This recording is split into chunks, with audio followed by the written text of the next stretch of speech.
Bugün sizə elədiyim dünya xəritəsini göstərəcəm. Yəni hələlik tam eləməmişəm də bu formada eləyirəm. Bugün İtaliyanı eləyəcəyəm. Belə. Bu video mənim ilk dünya xəritəsi videolarımdan biridir. Bu formada bugün İtaliyanı eləyirəm. Orası günlər bu dövlətləri eləmişdim.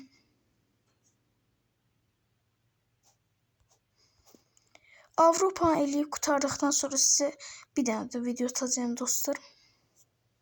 Həminki videodan sonra Afrika, Asiya, Amerika qitəsi bu formada gələcək. Hələlik sizə elədiyim ölkələrin adlarını da sayım.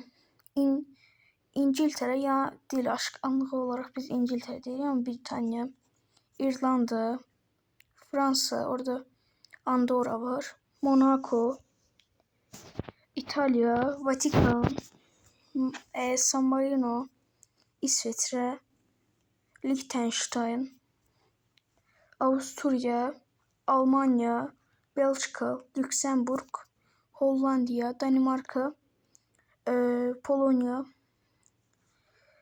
nədir buranın adı dostlar? Slovakiya, Çexiya Cumhuriyyəti.